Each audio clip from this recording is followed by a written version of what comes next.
ఇంత ఎండలో ఎక్కడికి వెళ్తున్నావు? శేషు, నాకు చాలా బాధగా ఉంది. ఎండలో నడుచుకుంటూ వెళ్ళిపోతున్నాను. ఏమైందా? ఎందుకు బాధపడుతున్నావు? నాకు చెప్పు. అది శేషు, నేను తప్పు చేశాను శేషు. నాకు బాధగా ఉంది. నేను నేను నేను ఒక తప్పు చేశాను. శేషు, ఏమైందో అసలు నాకు చెప్పమందు. అది నేను మా మమ్మీ డబ్బులు దాచుకుంటే 500 రూపీస్ నాకు చాక్లెట్స్ తినాలనిపించింది, ఐస్ క్రీమ్, కూల్ డ్రింక్స్ తాగాలనిపించింది. అందుకనే నేను వెళ్ళి ఆ డబ్బులు తీసుకొని ఖర్చు పెట్టేశాను. మమ్మీ అడిగితే అబద్ధం చెప్పాను, నాకు తెలీదు అని. ఎందుకు అలా అబద్ధం చెప్పావు? మా మమ్మీకి నేను చాక్లెట్స్ కొనుక్కున్నాను, కూల్ డ్రింక్స్ కొనుక్కున్నాను 500 రూపీస్తో అంటే తోలు తీస్తుంది రా చీపురు కట్టతో.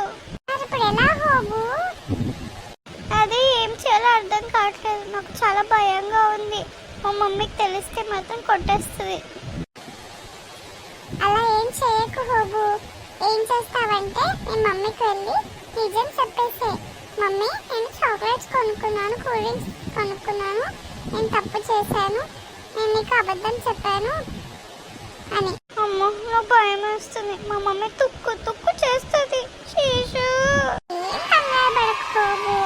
సారీ మమ్మీ, నేను ఇంకొకసారి ఎప్పుడు అబద్ధం చెప్పను, అలాగే దొంగతనం కూడా చేయను, తెలియకుండా డబ్బులే తీసుకోనని చెప్పి ఈ ఒక్కసారి క్షమించు అని చెప్పి నీ పాపాన్ని ఒప్పేసుకో.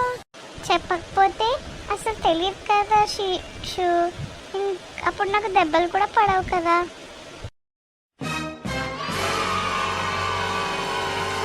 మనం అలా చేయకూడదురా. తప్పు చేసినప్పుడు ఒప్పుకోవాలి.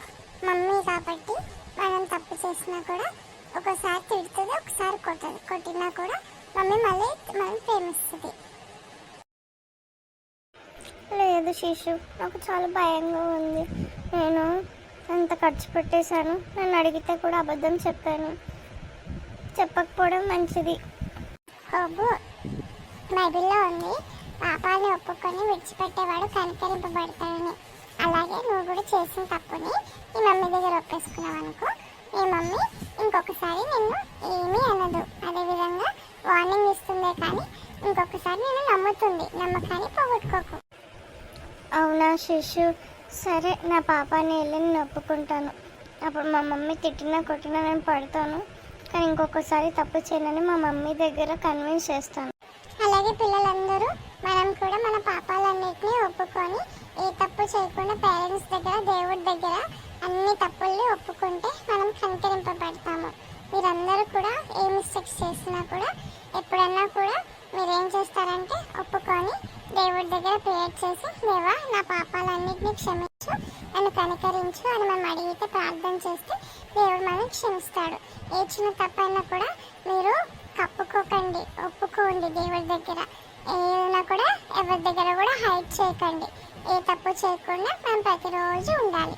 సరేనా బాబు? నువ్వు ఇంటికి వెళ్ళి మీ మమ్మీతో మాట్లాడు, అంతా సెట్ అవుతుంది.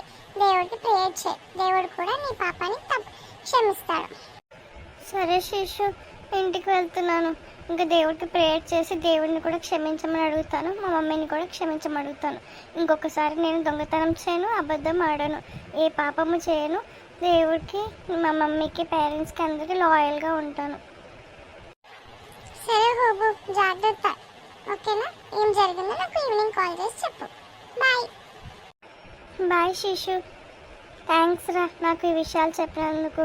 లేకపోతే నేను చాలా బాధతో, గిల్టీతోనే ఉంటాను. అది నా బాధ్యత బాబు, నువ్వేం కంగారు పడకు. ఆయన దేవుడు వింటున్నాడు కదా, నువ్వు ఒప్పుకో, దేవుడు నిన్ను క్షమిస్తాడు. ఏం జరిగిందో నాకు సాయంత్రం చెప్పు. పిల్లలు మీ అందరు కూడా జాగ్రత్తగా